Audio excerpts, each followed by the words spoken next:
எல்லாருக்கும் வணக்கம். உங்க வாழ்க்கையில சில சமயம் இதுக்கெல்லாம் என்னதான் காரணம்னே தெரியாம கஷ்டங்கள் வந்திருக்கா?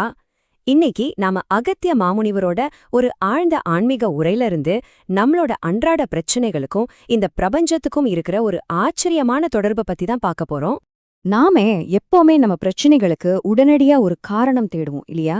ஆனா உண்மையான காரணம் நம்ம கண்ணுக்கே தெரியாத ரொம்ப ஆழமான ஒரு இடத்துல இருந்தா என்ன பண்றது? அத பத்தி தான் இப்ப தெரிஞ்சுக்க போறோம். அகத்திய மாமுனிவர் சொல்ற விஷயத்த கேட்டா கொஞ்சம் அதிர்ச்சியா கூட இருக்கலாம். நம்மளோட நிம்மதியும் சந்தோஷமும் நமக்கு முன்னாடி வாழ்ந்த நம்ம முன்னோர்களோட நிம்மதியோட நேரடியா பிணைஞ்சிருக்குன்னு சொல்றாரு. இந்த ஆழமான தொடர்ப நாம சரியா புரிஞ்சுக்கணும்னா முதல்ல அந்த முனிவர் என்ன சொல்றாருன்னு கேட்கணும். அவர் பாருங்க, அப்பனே அப்படின்னு ஒரு அப்பா தன் மகன்கிட்ட பேசுற மாதிரி எவ்வளவு அக்கறையா நம்மகிட்ட பேசுறாரு. அகத்தியர் என்ன சொல்றாருன்னா, இப்போ இருக்கிற மனிதர்கள் ஒரு பெரிய துன்ப வட்டத்துக்குள்ள மாட்டிக்கிட்டு தவிக்கிறாங்க. ஏன் தெரியுமா? ஏன்னா அவங்க தங்களோட ஆன்மீக கடமைகளை, குறிப்பா முன்னோர்களுக்கு செய்ய வேண்டிய கடமைகளை சுத்தமா மறந்துட்டாங்க. சரி, இப்போதான் விஷயமே ரொம்ப இன்ட்ரெஸ்டிங்கா மாறுது. இதுக்கு பின்னாடி ஒரு பெரிய காஸ்மிக் மெக்கானிக்ஸே இருக்குது. ஒரு ஆன்மாவோட தலைவிதிய தீர்மானிக்கிற அந்த வருடாந்திர சுழற்சிய முனிவர் எப்படி விளக்குறாருன்னு பார்க்கலாம் வாங்க. முதல்ல இந்த ஒரு முக்கியமான உருவகத்தை புரிஞ்சுப்போம். ஆன்மாங்கிறது ஒரு சின்ன அணு மாதிரி, இறைவன் ஒரு பெரிய காந்த மாதிரி. தூய்மையான ஆன்மாக்களை அந்த காந்தம் தன்னோடு இழுத்துக்கும். இதுதான் அடிப்படை கான்செப்ட். ஆன்மாவோட இந்த பயணம் பாத்தீங்கன்னா ஒரு 4 மாசம் நடக்குது. புரட்டாசியில ஆன்மாக்கள் மேல இருந்து கீழே விழுது. ஐப்பசியில புண்ணிய நதிகள்ல குளிச்சு தன்னை தூய்மைப்படுத்திக்கிட்டு மேல போக முயற்சி பண்ணுது. கார்த்திகை மாசம் கந்தன் பெருமான் இன்னும் ஆசைகள் பாக்கி இருக்கிற ஆன்மாக்களை செவ்வாய் கிரகத்திலிருந்து மேல அனுப்புறாரு. கடைசியா மார்கழியில தான் தீர்ப்பு நாள். அவங்க செஞ்ச பாவ புண்ணியத்துக்கு ஏத்த மாதிரி தீர்ப்பு சொல்லப்படுது. சோ இங்க முக்கியமான பாயிண்ட் என்னன்னா, இந்த 2 விதமான முடிவு தான்.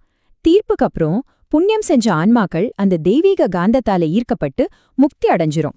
ஆனா போதுமான புண்ணியம் இல்லாத ஆன்மாக்கள் நிறைவேறாத ஆசைகளோட நிம்மதி இல்லாம மறுபடியும் பூமிக்கே தள்ளப்படும்.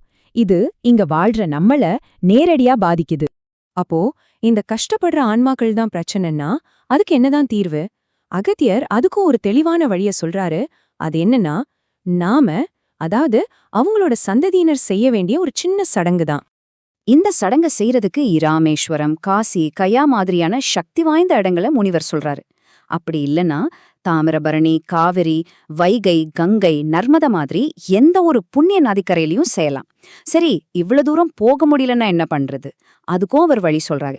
உங்க வீட்டுக்கு பக்கத்துல இருக்கிற ஏதாவது ஒரு புனித நதி அல்லது கோயில் கரையில கூட இதை செய்யலாம். ஏன்னா இடத்தை விட நம்ம செய்யற அந்த செயல் தான் ரொம்ப முக்கியம்னு வலியுறுத்துறாரு. இந்த சடங்கு செய்யற முறையும் ரொம்பவே சுலபமானதுதான்.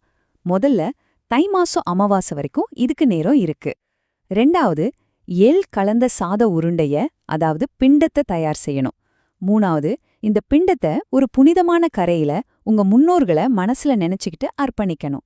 4வது உங்க முன்னோர்களுக்கு முக்தியும் மோட்சமும் கிடைக்கணும்னு மனசார வேண்டிக்கணும். கடைசியா இந்த சடங்கு முடிஞ்சதும் ஏழைகளுக்கும் வாயில்லாத ஜீவன்களுக்கும் சாப்பாடு கொடுக்கணும். இதோட இந்த ஆன்மீக வட்டம் முழுமையடையுது.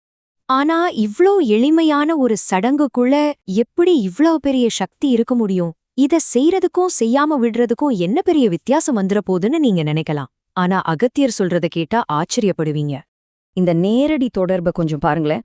ஒரு பக்கம் இந்த கடமையை நாம செய்யலனா என்ன ஆகும்? முன்னோர்கள் துயரத்துல அலையறாங்க. அதனால சந்ததிகளுக்கு பெரிய கஷ்டங்கள் வருது.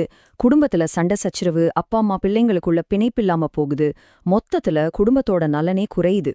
ஆனா இன்னொரு பக்கம் பாருங்க, நாம இந்த சடங்க சரியா செஞ்சா முன்னோர்கள் சந்தோஷப்படுறாங்க, திருப்தி அடைறாங்க. அதனால நம்ம கஷ்டங்கள் குறையுது, குடும்பத்துல ஒற்றுமை வருது, உறவுகள் எல்லாம் சரியாகுது, குடும்பத்துக்கு அமைதியும் முன்னேற்றமும் கிடைக்குது. பாத்தீங்களா அவங்களோட நிலை நம்ம வாழ்க்கையோட யதார்த்தமா எப்படி மாறுதுன்னு? அவர் சொல்ற அந்த லாஜிக்க நம்மால மறுக்கவே முடியாது. நம்ம வாழ்க்கைய நம்ம சரி பண்ணிக்கணும்னா அதுக்கு முதல் படி நம்ம முன்னோர்களோட ஆன்மீக நிலைய சரி செய்ய உதவுறது தான். கடைசியா அகத்தியர் ரொம்ப அழுத்தமா ஒரு விஷயத்த சொல்றாரு. இது ஏதோ ஒரு நல்ல அட்வைஸ் மட்டும் இல்ல. இது இறைவனோட வழிகாட்டுதல தேடுற ஒவ்வொருத்தரும் கண்டிப்பா செஞ்சே ஆக வேண்டிய ஒரு அடிப்படை கடமை. இதுதான் முக்கியமான பாயிண்ட். யார் ஒருத்தர் இந்த முன்னோர்களுக்கான கடமைய சரியா முடிக்கிறாங்களோ அவங்களுக்கு மட்டும்தான் நான் அடுத்த கட்ட வழிகாட்டுதலையும் என் வாக்குகளையும் கொடுப்பேன்னு முனிவர் திட்டவட்டமா சொல்றாரு. அதாவது இதுதான் அடுத்த லெவலுக்கான சாவி. கடைசியா ஒரு சக்தி வாய்ந்த எச்சரிக்கையும் வைக்கிறாரு. சித்தர்களாகிய நாங்க உங்களுக்கு வழிகாட்டுவோம், ஆனா ஒருத்தன் கேட்கலன்னா அவனை அடிச்சு திருத்துவோன்னு சொல்றாரு. இதிலிருந்து இந்த ஆன்மீக விதியோட அவசரத்தையும் இதை நாம தட்டி கழிக்கவே முடியாதுங்கிறதையும் புரிஞ்சுக்கலாம். ஆக அகத்தியரோட இந்த கட்டளை நம்ம எல்லாரையும் ஒரு ஆழமான கேள்வி கேட்க வைக்குது. ஒருவேளை நம்மளோட எதிர்கால அமைதிக்கான சாவி நம்மளோட கடந்த காலத்தை நாம மதிக்கிறதுலயும் நம்ம கடமைய செய்யறதுலயும் தான் ஒளிஞ்சிருக்கோ? யோசிச்சு பாருங்க.